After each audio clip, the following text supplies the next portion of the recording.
नमस्कार दोस्तों। अगर कल किसी बड़े भारतीय शहर पर मिसाइल दाग दी जाए, क्या हम उसे हवा में रोक सकते हैं? हाँ, बिल्कुल रोक सकते हैं।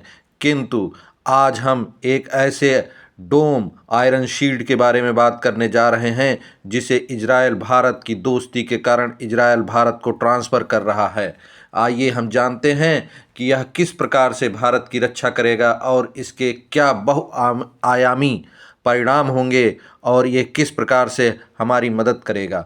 भारत की सुरक्षा संरचना आज एक बहुस्तरीय डिजिटल किले की तरह विकसित हो रही है, जहां आकाश सिर्फ नीला विस्तार नहीं बल्कि सक्रिय निगरानी क्षेत्र है। आयरन डोम मॉडल को यदि सीधे न देखकर एक सिद्धांत के रूप में समझा जाए तो यह शहरी और सामरिक परिसंपत्तियों के ऊपर तैनात एक चुस्त प्रक्रियाशील सुरक्षा जाल है। आइए इसे व्यवस्थित, संतुलित और रणनीतिक दृष्टि से समझें। आयरन डोम का मूल सिद्धांत क्या है? आयरन डोम एक शॉर्ट रेंज वायु रक्षा प्रणाली है जिसे मुख्यतः रॉकेट, मोर्टार, ड्रोन खतरों को रोकने के लिए विकसित किया गया है।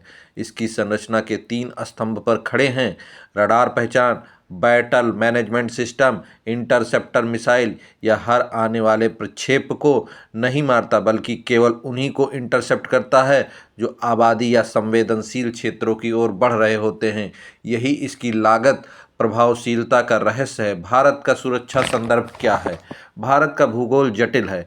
पश्चिमी सीमा से ड्रोन और रॉकेट खतरे, उत्तरी सीमा पर मिसाइल और उच्च ऊंचाई जोखिम, समुद्री मार्ग से क्रूज मिसाइल संभावनाएं, महानगरों और परमाणु प्रतिष्ठानों की सुरक्षा।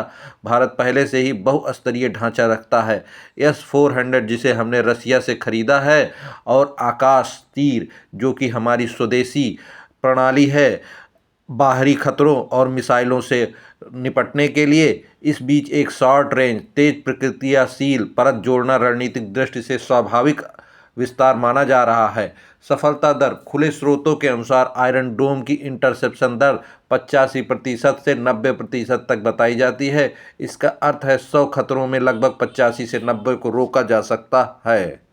एक इंटरसेप्टर की लागत लगभग 40,000 से 1 लाख USD डॉलर है। एक बैटरी सैकड़ों मिलियन USD डॉलर की होती है। यदि भारत 10 से 15 प्रमुख शहरी क्लस्टरों को सुरक्षित करना चाहे और प्रत्येक को 2 बैटरियां दे तो मोटे अनुमान से 25,000 से 40,000 करोड़ रुपए का निवेश संभव है। वार्षिक रखरखाव कुल निवेश 5 से 8% अगर जोड़ लें तो यह काफ़ी बड़ा अमाउंट हो जाता है। एक बैटरी लगभग 150 वर्ग किलोमीटर तक कवरेज दे सकती है। भारत जैसे विशाल भूभाग में चयनित सामरिक क्षेत्रों पर फोकस आवश्यक होगा। इसके साथ साथ जब हमारे पास आयरन डोम हो जाएगा तो एक मनोवैज्ञानिक कवच भी प्राप्त होता है। सुरक्षा प्रणाली केवल मिसाइलें नहीं रोकती या भय को भी रोकती हैं। नागरिकों का भरोसा मजबूत होता है। निवेशक जोखिम गणना में सकारात्मक संकेत देखते हैं। यदि किसी हमले की सफलता की संभावना घटती है तो शत्रु की लागत बढ़ती है। यह डिटरेंस इकोनॉमी है। भारत सीधे तकनीक में आत्मनिर्भरता भी प्राप्त करेगा। भारत सीधे आयात के बजाय स्वदेशी मॉडल पर ध्यान दे सकता है। कम लागत इंटरसेप्टर, AI आधारित ट्रैकिंग, ड्रोन रोधी laser system, electronic warfare integration. आइए हम एक लागत बनाम संभावित क्षति का भी विश्लेषण करते हैं। मान लें किसी औद्योगिक शहर पर सफल मिसाइल हमले में 10,000 करोड़ रुपए का नुकसान संभव हो। यदि रक्षा कवच से यह रोका जाता है तो दीर्घकालिक लाभ निवेश से अधिक हो सकता है। या बीमा मॉडल जैसा है, आप प्रीमियम देते हैं ताकि आपदा में अस्तित्व बचा रहे। इसके साथ साथ हमारा ये बहुस्तरीय परतें सुरक्षा कवच के रूप में काम करेगा। भारतीय मॉडल इस प्रकार है: लंबी दूरी के S-400 मिसाइल हमारी रक्षा करेंगे। मध्यम दूरी पे हमारा आकाश और शॉर्ट रेंज और त्वरित प्रक्रिया हेतु, अत्यंत शॉर्ट रेंज हेतु आयरन डोम जैसी प्रणाली। यह परत दर परत ढांचा रक्षा को लचीला बनाता है और सुरक्षित भी बनाता है, जिससे हम आने वाले संभावित सभी प्रकार के खतरों से निपट सकें।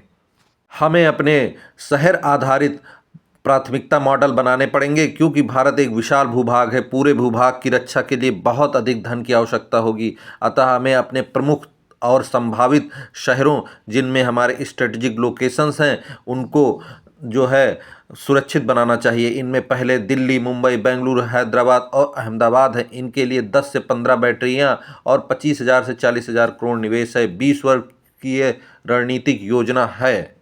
इसके आर्थिक सकारात्मक प्रभाव क्या रहेंगे, आइए जानते हैं। विदेशी निवेश में विश्वास वृद्धि करेगा।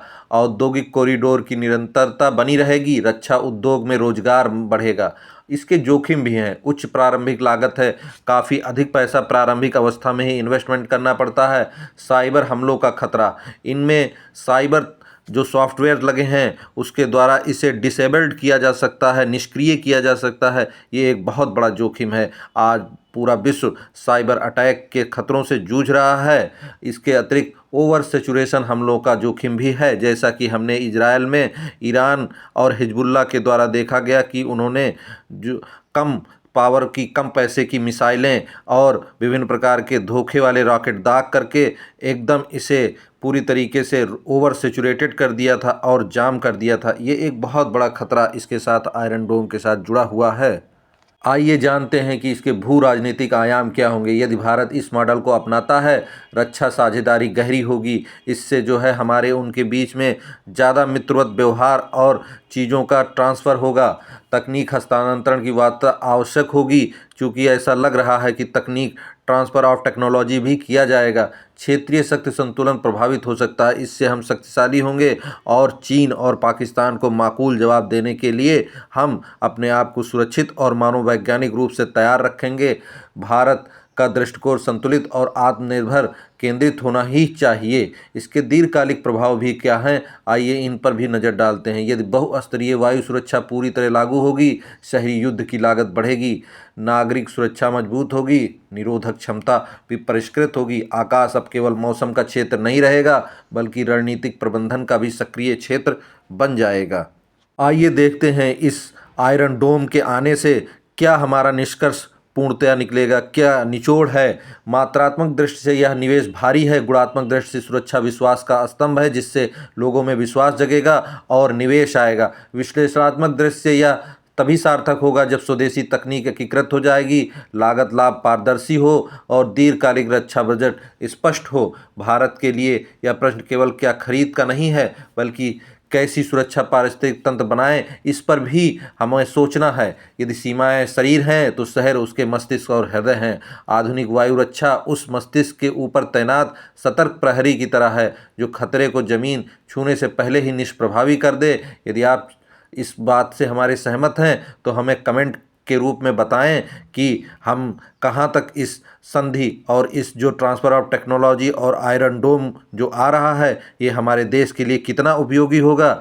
और हमारे इसी प्रकार के उपयोगी जानकारी जानने के लिए हमारे चैनल को लाइक करें, सब्सक्राइब करें और कमेंट में हमें बताएं कि अगला वीडियो किस प्रकार से बनाएं, किस चीज़ पर बनाएं। बहुत बहुत धन्यवाद दोस्तों। नमस्कार।